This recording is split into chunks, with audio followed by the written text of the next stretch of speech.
Okay, so let's get started. So thank you all for joining us this morning or this evening, wherever you are. Um, I'm really excited. We're going to have a conversation with Renee Rohrbeck, and I've been looking forward to this for a really long time. Renee does some of the most interesting and most thought-provoking work that I've come across that really tries to measure in a longitudinal and really well thought out manner what is the value and what is the impact of foresight, which I think is a question that is incredibly important and also incredibly challenging to model out in a thoughtful way. So I think we're going to learn a lot.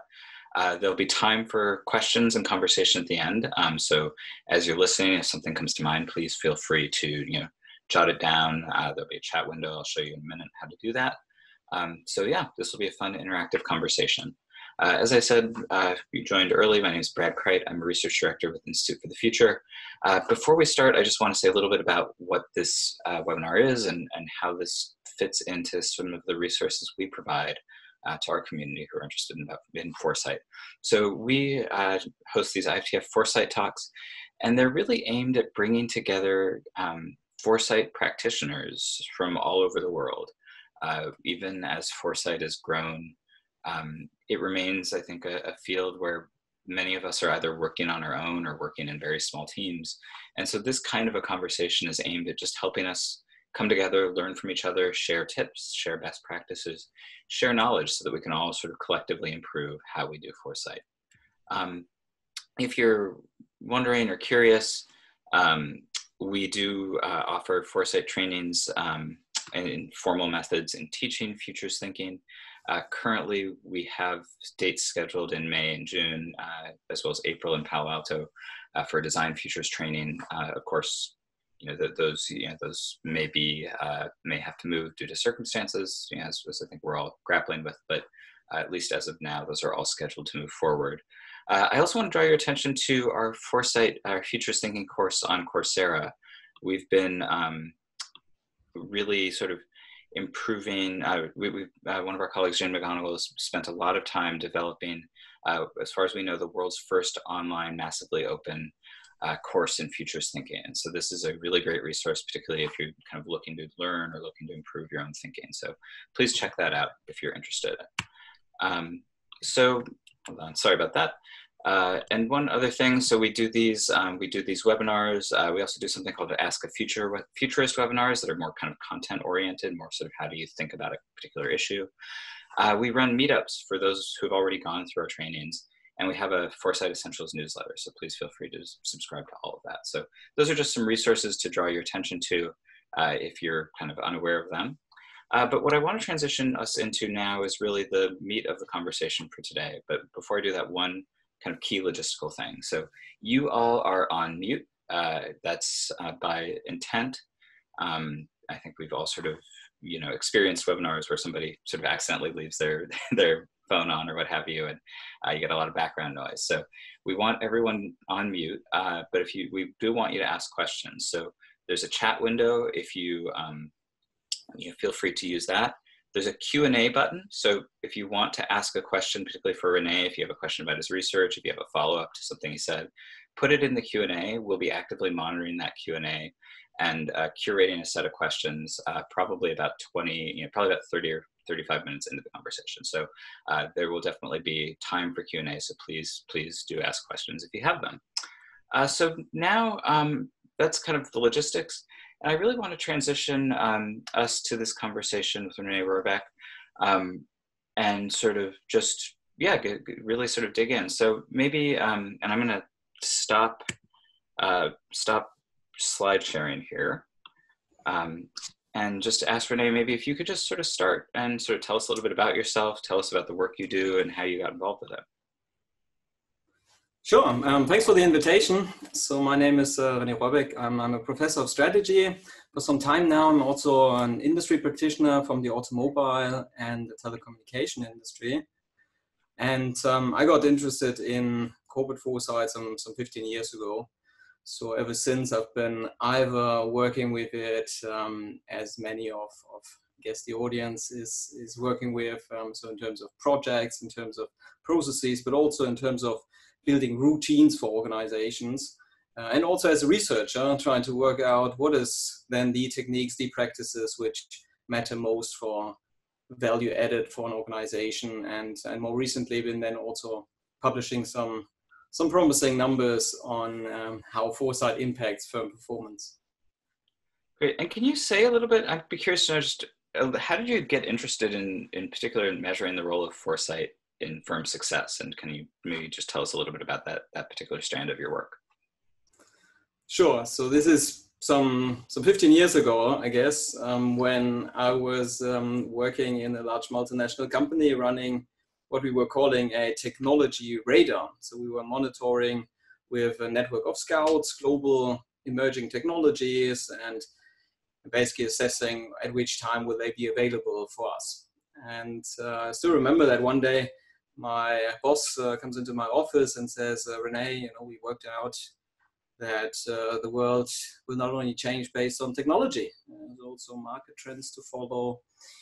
And we want you to start thinking about how can we anticipate industry change. And it was in the telecommunication industry, which got increasingly liberalized, new technology coming in, but also fundamental changes in behavior, how we work with communication. So as a young guy, I thought, yeah, sounds like a good thing to do. And then after my boss left, some 5 minutes later, I realized this is actually a pretty big task, so I'd better not do that alone. So I started to go around to corporate strategy people, to mergers and acquisition people, to our R&D, long-term R&D people, and always saying what my boss just told me, right? So who has worked with the future of our industry, anticipating what we will be selling in 5 and 10 years, etc. And to my big surprise at that time, I looked in big eyes, but not in PowerPoints, which will be shared with me easily. So I did realize that this rather complex question of how will our industry change? How would we need to revolutionize our business model? What will we be selling in 5 years' time is questions which large corporates don't ask regularly. And that sort of got me interested, also a little bit despaired at the start, as you can imagine. I said, okay, well, I agreed to this task. What do I do now?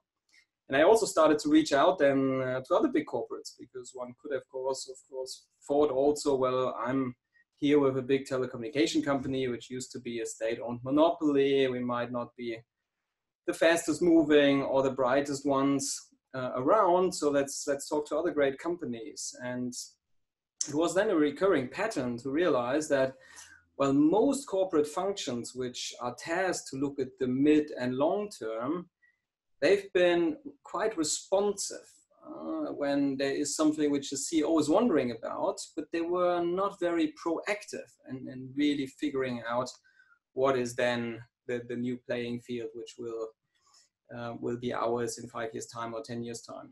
So I realized I'm sort of onto something big here, because obviously, and to I think everyone who's on the call here, I don't need to explain this.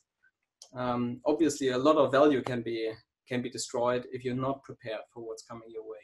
Yeah, and I'm curious. You just published this piece along with some of your colleagues, kind of mapping out the trajectory of the futures field within organizations and how that's evolved.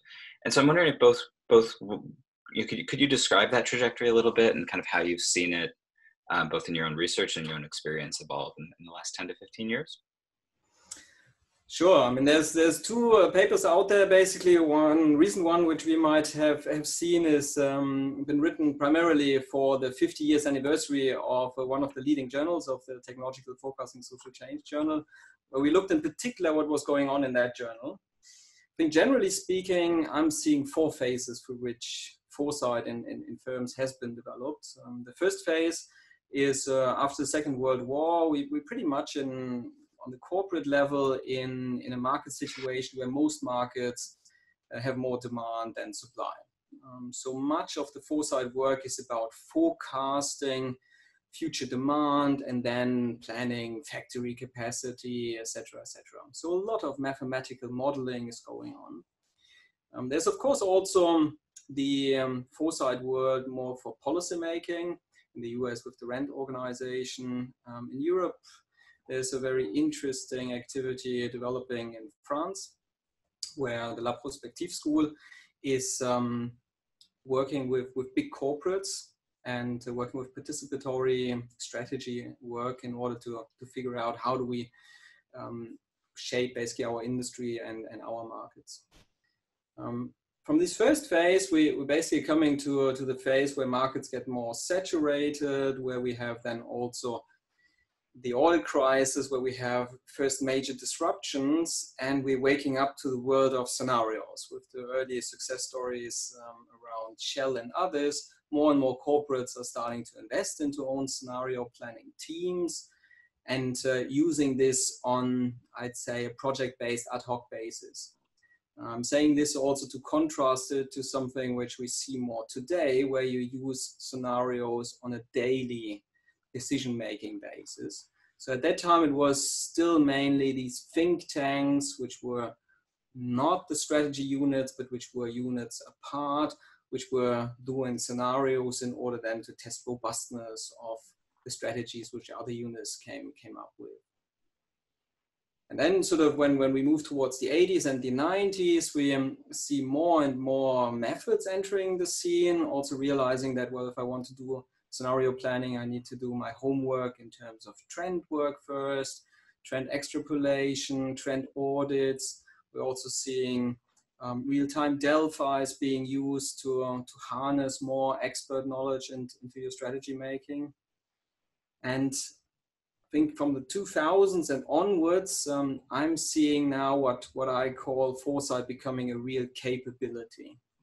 And when I'm saying this, then I'm saying that firms are realizing that if I'm in an uncertain environment, I cannot do non-dynamic strategy work. I cannot use the data from the past in order to then tell me what to do the next 5 years. It is about getting this dynamic view in. And this is when many organizations now realize I need actually to integrate more the different activities I'm doing, whether it's a sales forecast on the one hand, some technology units looking at emerging technologies on the other hand, strategy work based on data about market forecasts, etc. These need to come together, and we probably need in most industries also scenario-based strategizing in order to then play to win a future market, which we all don't know yet how it's exactly going to play out. Yeah, and one thing in one of your papers, one of the things you said is, and I think this is kind of relating to even sort of the question of what does it mean to really build a foresight capability. You wrote, foresight studies do not ensure the success of foresight in a corporate context, which is kind of an interesting comment. I'm wondering if you could sort of expand on that and kind of start to unpack for us if foresight doesn't ensure the success of foresight, what does ensure the success of foresight? Yes. So what I've been sort of experiencing myself, being then a foresighter, either inside an organization or helping organization as an academic, as a consultant, etc., is that we with foresight not only challenge the knowledge about a market, a industry, we challenge also the way we internally take decisions, make strategy, prioritize our innovation spending. And that is something which we should never underestimate. So I would say, 9 out of 10 foresight projects, they are not reaching their full potential because we haven't really figured out how to make sure that the people working with the results can fully leverage on them, can fully acknowledge them, and can also work with them beyond the first decision they have been maybe designed to help with. So what then the 1 of 10 that are successful in your point of view, what makes them successful? What are the ingredients or the kind of the sets of processes that make those work? I think the first thing is participation. I think what we have had in many traditions is the sense that we have these futurists coming in, opening the horizons, bringing new insights, new signals, and then leaving again. And us as us being the ones who take the decisions inside large organizations, basically then having to figure out how does that influence the decisions I was about to take. Does that trigger more innovation opportunities, which I haven't seen, etc. Only to find out that I've got a busy schedule now. I need to move on. I need to make sure that I got my 3-year plan right, and not having the time to fully digest what has been given to me. What is key, I think, here is that we need to enter an organization with a clear understanding of how decision making is already taking place, and then connecting to those nodes in the neural system of an organization in order to then really make a difference. And this is what I often see in successful projects, that there's already a good understanding of the industry. They know people in the organization, and they also work with organizations only if they commit sufficient of their own time in order to make that project successful. And maybe, could you give us, do you have like a case study or an example that you could share with us? I know you've kind of documented a lot of this over the years. Is there one that comes to mind of kind of a real concrete example of what worked and why? Mm-hmm.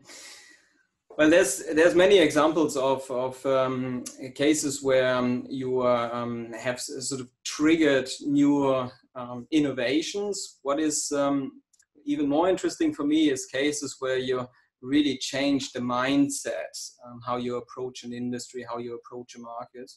One very interesting case was at Volkswagen some years ago, where one was asking, well, how do we can become successful in the American market again? The American market for a German car company is never easy to understand, but for Volkswagen, they had a lot of problems with sales. So what they wanted to anticipate is, how does this market in the US change due to the drivers which are only present in the US market, which I can't see from Germany.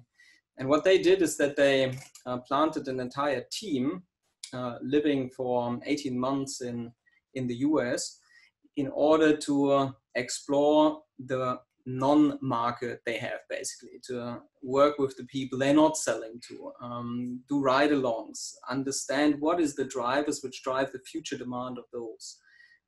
This is a project which has also resulted in a reorganization of the car models for the US market. So there's a fundamental change also on how to address the market, which was documented. And with that is one of these rare cases where you have sort of a fundamental rethink of how to address a market. There's many organizations which now also integrating this exposure to future trends on a regular basis. So there's, for instance, DHL, which has a trend radar, which they use in order to get everyone involved in the organization to think about what is then the impact if we would have drones. What would be the impact if we're not allowed with cars with combustion engines in the inner city? How would we deliver then, etc.? Well, thank you. And those are great. And I like this sort of variety, because the Volkswagen example you shared was obviously a huge investment. So I thought it's nice to know that there's kind of a range of ways that you've seen. So maybe can we transition a little bit to your current work? One of the things that you've been doing over the years is what you're now calling the Future Fitness Index. I think it's had a couple of different names in the past. But can you tell us what that is, what you're trying to measure, and kind of give us some of the details about it? Sure. Maybe I'm sharing quickly here some slides. Then we can have a look on what it also looks like. You give me an okay if you can see the slides. Yep. Well enough. We're good. Super. So what we see here is basically how all this got started. So I already was elaborating that I was looking for other organizations who are good at foresight. So very early on, some 15 years ago by now, I've been starting to do a lot of case studies, trying to work out what works well for an organization. By now we have some 70-ish case studies where we have had multiple interviews, looked into both what does the firm do in terms of foresight and what does then the firm profit in terms of better sales, better understanding of markets, the ability to enter a new market, etc. On the basis of this, we built what we call our maturity model, or now we call it future fitness. We play here with the acronym also foresight, innovation, and transformation. For us, it's key to not only emphasize that firms need to look more outside the window and peer into the future, but also to think, how can all of this, what comes back in terms of signals, be translated into new innovation projects, or indeed a more comprehensive transformation of the firm and maybe even the industry. So that's why we call that now future fitness, hinting at you need to integrate these different elements to really get a superior firm performance out of this. A third element, sort of what we draw on in order to advance our model, is working with top management teams.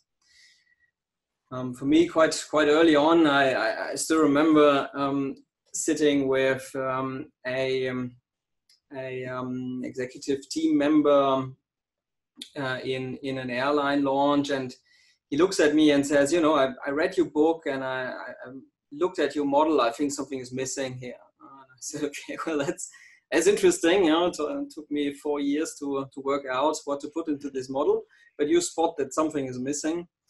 And what was missing was that he said, well, ultimately, a lot of decision making is based on intuition. And intuition is an interesting concept because intuition comes from all the experience you have accumulated. So how do you make sure that all this experience, these top management teams, their direct reports, and so on have accumulated, are entering your foresight work? I grabbed another drink and started processing what he was telling me. So what is important to understand is, when we talk about foresight, it's always important to understand how decision-making eventually takes place and bring that into the equation, and also, as he was saying, leverage on all this knowledge which is available. And with this, we created a model on which we have 3 different processes and also a number of capabilities. What that helps us with is that we can not only develop foresight for an organization through projects, but also through established routines, through institutionalization of this capability. And that is in fact key, as we can show also empirically, in order to have then superior firm performance and have the ability to enter new industries. So can I pause you there? What are the routines? I think people would want to know, what are the routines and best practices from your point of view? Because I think that's always a really hard question to answer. Right. Let me keep you there on a bit of a cliffhanger. Okay. To show you some first results there on if we put that into an index, which we have done, and look at the effects, and then we come back maybe a little bit more on some detailed practices which one needs. Sure. So in principle, what we then figured is, well, if we are able to measure how good and how institutionalized these capabilities are, maybe we can also give each firm an index on how good they are. So what we did then is that we figured, well, there's a different levels which we can distinguish. One would be a firm is vigilant. And for us, we also quickly realized that vigilant does not only mean that they are good at foresight, but that it's adequate to their environment. If I'm in a slow-moving environment, then I might also do less foresight than a firm which is in a fast-moving environment. So we have actually a comparative index which looks at the foresight need and the foresight maturity. And you have 4 different levels. Here I kind of show the level which I call vulnerable. There's also the level vigilant, which is green. There's another level which we call in danger, if your foresight capability is much lower than the need which we assess based on the industry. Then there's also theoretically a level which we call neurotic, which would be you do in way too much foresight than you would need for a very stable environment, for instance. And then what we have in hand with an index like this is a tool to say, if I have now clusters of organizations, I can go forward in time and wait what will happen to these firms and see if they have a better or worse performance based on the groups which we clustered in before. And here we find very promising results in a 7-year time frame. We have the vigilant firms clearly outperforming on profitability the average firm. We see that on profitability than the vulnerables and the endangers, they are much less off on average in those clusters. And we then started checking these types of correlations also by looking inside the firms, looking for strategic moves, looking for what kind of things do they do in terms of foresight. And we also looked at different indicators. So we, for instance, also looked at the market capitalization growth in this period. And here the contrast is even more extreme. We see that there's much more growth in market capitalization from vigilant firms, which emphasizes even stronger that even from an investor's perspective, because often we have this kind of discussion being played out, well, these shareholder-driven companies, they care only for the short term, only for the next quarter, and therefore they don't invest into foresight. Here we see actually that the fact that you have foresight has enabled you to grow much more than others. And that is not surprising necessarily, because you, of course, have then more chances to spot opportunities. You have maybe also more chances to divest from industries or parts of your business where you say this is saturated. But it's very robust findings here on such a 7-year time frame. So we do hope that that also raises the attention from top management teams to say, okay, here's something, let's explore this further. What are then the capabilities which we need to build? Yeah, and that's one thing I really kind of love about the work that you do, because I think intuitively most people understand that, making decisions just to sort of maximize the next quarter, knowing full well that, you're offering a discount that's going to sort of, perpetuate discount cycles for your customers, let's say, knowing that you're making a mistake, but it's very, very hard to construct an argument that you should be doing that. So I really sort of admire that you've done that. One thing I guess I'm wondering is, how do you know, how do you find yourself, or how do you find what industry you're in? How do you know how vigilant, so to speak, you need to be?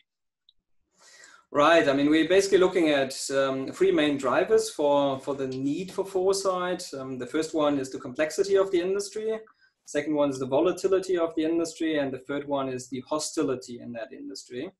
There's a couple of things which you can measure objectively. For instance, the hostility, you can also use a Herfindahl index to look at the market concentration in an industry and use that for your index. There's other things which we get through expert ratings. For instance, when you look at volatility, well, that is something which you can on the stock market look into. But when you look into a specific industry, you want to know, well, what is driving volatility from your competitors? What's driving volatility from your suppliers, etc. And that we work with different scales to measure this. And then we can also show changes over time. So what we also see here is if you have an industry like the car industry, which used to be one of the most stable industries over 100 years, the big car manufacturers are firmly in control of those industries. They did need to fight for that control, but they maintained it. While now there's so much movement through the technological change, through the potential of electric mobility, reducing the complexity of the product dramatically, also the opportunity for new players to enter the scene, that the volatility as assessed by the experts in the industry is right now increasing heavily, which means that in such moments, you need also to upgrade your reflexes, or as we would say, upgrade your corporate foresight capabilities. And maybe now you could transition, and I'll remind folks, I see we've already had a few questions in the Q&A. Please keep adding to them. We'll turn to those in just a couple of minutes, but I'm wondering now if you could share with us what those processes are. And I think you've talked about them, I believe, as the 3 Ps, if I'm thinking of the right thing.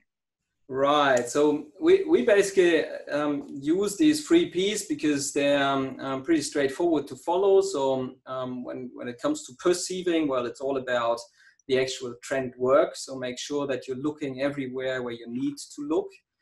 So it's important to look also in spaces where otherwise you don't have the sensors, because everyone gets a lot of insights from their sales channels, from their suppliers, etc. But here we typically work with firms to understand what would be the signals which are important to you, but which you would overlook, and then build specific sensors to scan there. Then what is even more important than having these signals is to start translating them, start discussing them, start internalizing them as an organization. And here we have started to work with such radar frameworks also some 15 years ago. I think it's starting to be more and more adopted to have something like this. And there's a number of reasons why one should have an own corporate radar. The first is that you basically need to keep track of so much that you want to have a stable framework where you can, once needed, always go back to find also a structure which you know, etc. The second reason is that to be agile, you need to take decisions fast. And in order to do that, you need to have pre-assessed these drivers of change. You need to have a corporate opinion about it. You need to do trend audits so that you know when to respond. And thirdly, you want to make sure that not the legacy business units are grabbing all the money you have to invest into the future of your organization. So eventually you need to make sure that the areas which you identify as being very promising in your organization are also being invested in a sufficient quantity. So it's all about this translation from signal to what do I then need to do about it. Got it. And do you have an example or two of anyone who's kind of done this work well? I think there's many now who have such radars. One organization where we also documented with a case what they did is Cisco, for instance, which is a company which has always been driven by small units, startups which come in, bring the innovation. And at a time where it was more and more difficult to find such new startups which would fuel the growth of the company, they started to become more systematic about what is then the technologies we believe in, how do we get access to them ahead of our competitors, etc. So I judge this as a rather successful case, also one which is then institutionalized through a radar platform which people have access from around the firm, etc. Got it. So maybe I'll start here. I'll kind of jump into some of these audience questions. I do have a couple more things I'll probably ask you toward the end, but let me just sort of jump into some of these. And then again, please keep free to keep adding.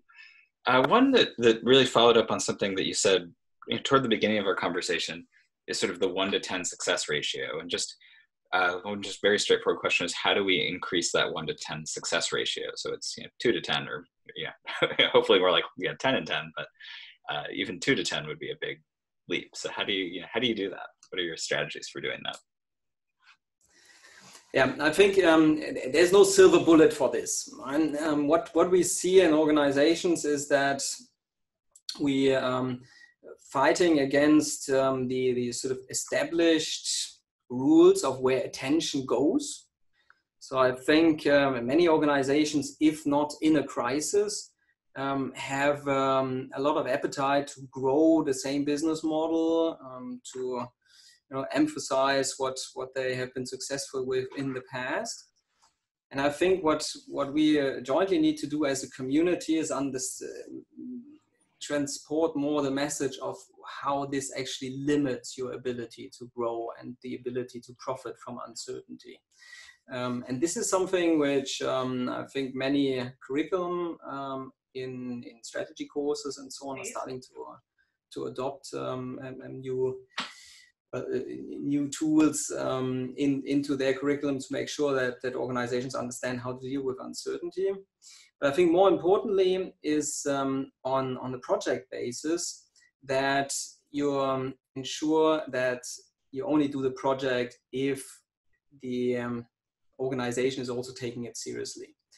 So we often also not work with organizations if we realize they want this project just to have something to say in the annual report about the future of the industry, if they want only to do this project in order to do a little bit of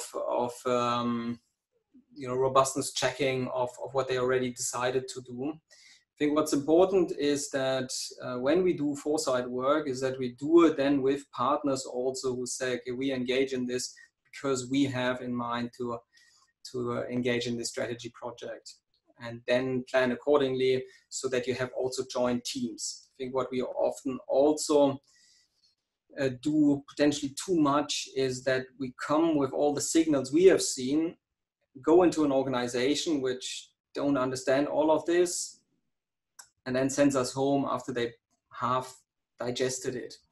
While there's so much richness in the knowledge of the organization which can be incorporated in the projects. So one of the main things we always emphasize is that we work together with the organizations we work with, and we also bring the knowledge which they have into the foresight and futures project and process.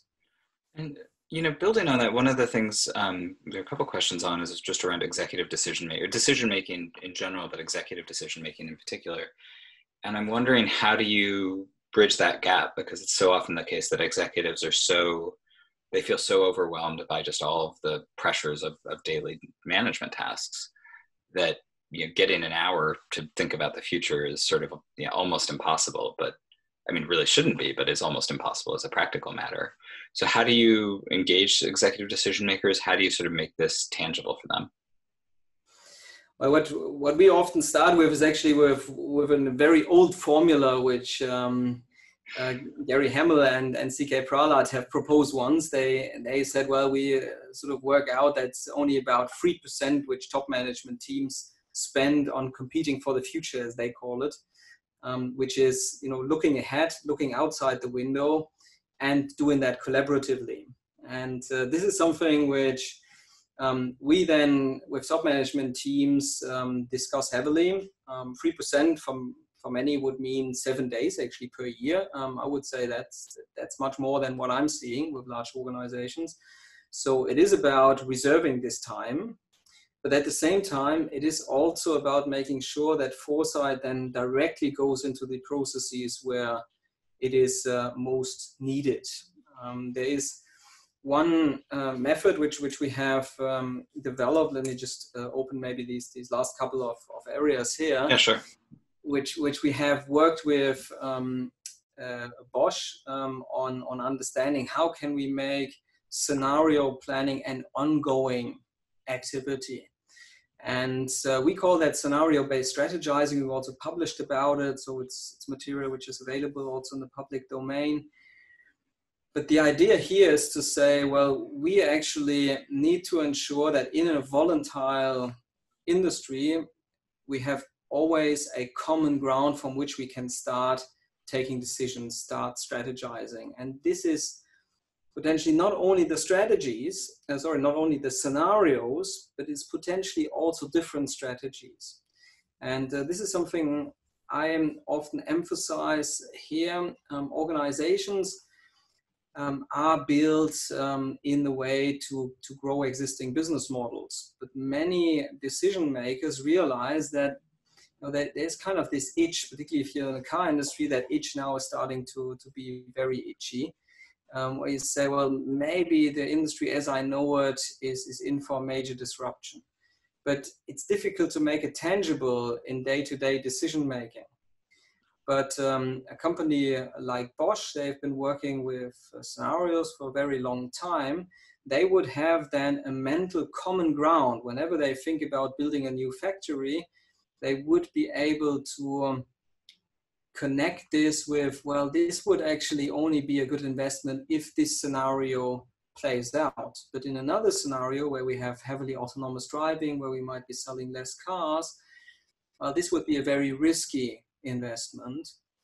And then you can start entering with foresight thinking into this day-to-day decision making, but also then in the short term strategy planning, and go beyond sort of the long-term strategy planning. And this is something which I think more and more organizations which are faced with uncertainty in their environment will be adopting. And I want to just kind of maybe a quick follow-up to that. I'm wondering about just keeping foresight or keeping the long-term point of view in the heads of decision makers. So many groups that I work with will find they'll really want to stay engaged but can't. And so then, as with anything, if you don't do it on a regular basis, it's sort of, it becomes less relevant in your head, or it just becomes less accessible. So is this part of a strategy for overcoming that, or sort of building continuous engagement? Yes, I think what we see here now on the slide is all tools which we emphasize that they need to be institutionalized. So this radar for us is not just something you publish once. This is something you work with again and again. In my MBA classes, I often ask, well, what's the most important thing on this slide? And I wait a little bit, and then people start saying, yeah, I think the radar, no, I think it's, the roadmap there on the right-hand side, we really need to make commitments and so on. And then I'm saying, well, yes, in order to get the results you have in mind, but in order to have a successful organization, you need to emphasize all these arrows which we have put into the picture. You need to make sure that this communicates, because that's then going to be your nervous system, which will ensure your health going forward in time. And this is a change in mindset, which we are witnessing, I think, as we speak. I think many industries today faced with the crisis of the COVID-19 are realizing that it is not the time now to look at, let's say, the sales numbers going down for my travel business. It is now the time to leave those daily accounting and controlling tasks aside and to focus on futures work, on understanding what are the drivers behind these declining revenues. Will people be hesitant for a long time to go on longer trips and buy airplane tickets, etc.? What is really driving then these changes which we see happening right now? And I think once you had such a moment, then many organizations realize what they have been lacking for such a long time and do need it on a continuous basis. Thank you. And so I'm going to switch topics a little bit, and I do want to conclude. I'm going to conclude with a question about sort of navigating the kind of very current, sort of suddenly very, I think, shaky economic climate. But I'm curious. We got several questions that sort of are really kind of boil down to the applicability of these kinds of tools or your model to governments, to higher education, to startups. Basically how, I know your work is focused on sort of corporate value, and in particular, I think larger corporations. We also had a question about public and private corporations. So I guess maybe if you could just sort of talk about how much can this be brought in between different sectors? How much of this do you feel like is really specific to corporates, and how do you think about different kinds of strategies from different sectors? I think it's a good question. I think what my past has been dominated by is the work in for-profit organizations. And I'm seeing also quite stark differences here between organizations which are family owned, which are typically more concerned about what will the next generation inherit, what will be the legacy of my company, what is then the values which we stay with constantly over time, how do they change, etc. And shareholder companies which would have more a concern about continuously giving a good message towards the shareholders. So there's already quite some differences there. I think the entire foresight field is fueled by the limitations we have when we anticipate as a group of people. As humans, we're quite good at anticipating because we learn this way, we experiment with this throughout our entire life. But once you put two people together, basically all the challenges which you have in decision making are hitting you at once. And this is where we're seeing a lot of very interesting work also to do a foresight with governments, with NGOs, where they use foresight and futures methods in order to shape basically the future the communities, the entities want to have. And I think the foresight methods, they apply similarly. The motivation might be a different one, and often the sort of more purpose-driven organization find that foresight work is even more beneficial for them because they can open up the process of setting priorities, of defining strategy, etc. I think we see a lot of work entering that space. We, for instance, also doing some work with the Asian Development Bank, which is very interested to help developing countries also shape their own profiles in terms of what are they good at on the global scale, and foresight tools can help there a lot in order to bring such profiles to light, develop them further, and then develop the country's economies and the public and private sectors around it. So maybe there are a lot of questions here, so I'm going to skip kind of direct follow-ups for just practical matter. One question here, I'll just read it. How important do you think non-industry forecasting is for organizations? So, future of work, governance, the kind of really big, broad questions. How broad do you go, I think, is this question. And how broad or how narrow, and what's the right mark for a foresight study? I'll maybe just stop sharing here for the time being. Yeah, it's a good question. I mean, I've been always triggered by a lot of pragmatism, trying to find out what is feasible, or where will my results go. Sometimes I'm wondering with this sort of open-ended foresight where it is actually going. Right? I mean, what is then the actors which are informed by this? What actions will they take, etc. And this is, I think, something which is worth considering. At the same time, I think there's brilliant groundwork which I've been seeing, which we can leverage on. There's so many non-governmental organizations which are doing very exciting foresight work, which then allows different actors to link to it, draw from it. So I think this work is something which needs to be encouraged, while at the same time one needs to wonder, okay, so where exactly does this then influence decision making in order to then also shape these activities in order to fit this need. Another question, again, I'll just kind of read a couple of these for expedience sake. In addition to identifying and evaluating the implications of external environmental factors to the company, should foresighters also consider the evaluation of the possible implications of corporate decisions and strategic options? Or should the emphasis be simply in experimenting and learning what the best option is? Yeah, we emphasize basically to connect the internal and the external view, which we do also with this scenario-based strategizing.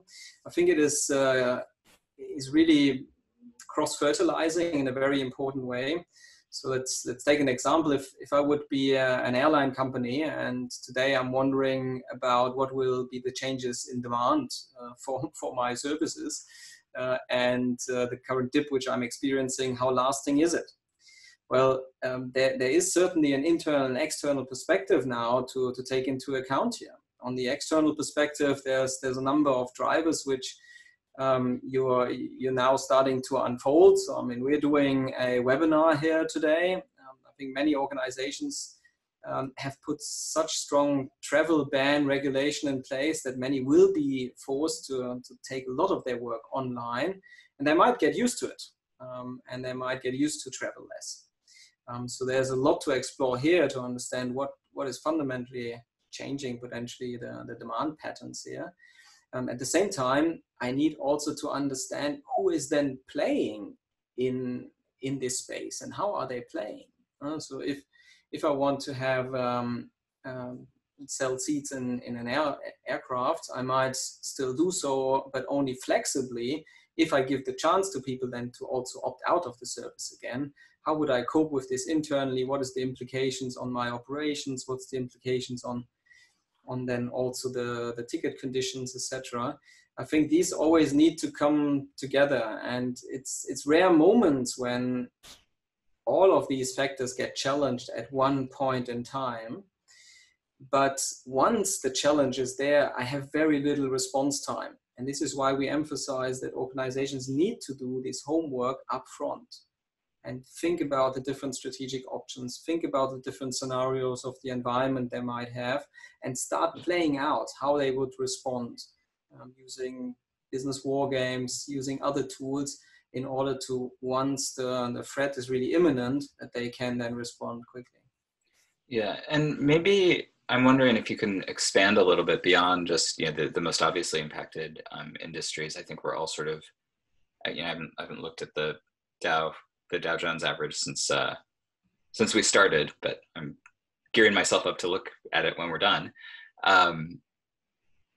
I think we're all sort of anticipating that this is going to be, that we're headed for a sort of a moment of recession. Who knows? Hopefully it won't be too bad, and hopefully the coronavirus will not be nearly as bad as some of the bad scenarios look. But what should people who are suddenly, I think, are going to really need to rethink a lot of their own work as foresight practitioners in the next 6 months, the next year?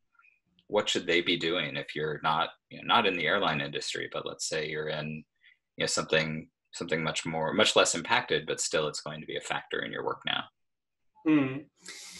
I think, now is the moment where many organizations will discover how important it is to do a thorough foresight work, to thoroughly look at the different drivers.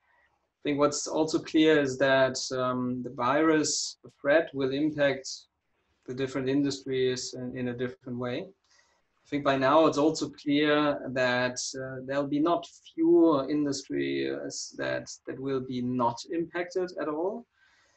So I think what that implies is that every industry has a big interest now to start making that work to understand what are the driving factors of my own demand, the own implications for me, for my supply chains, etc., and go beyond basically the direct implications for sales and supply chains in the short term, because the main questions investors will be asking the top management teams now is, how long will the impact be and how bad is it going to get?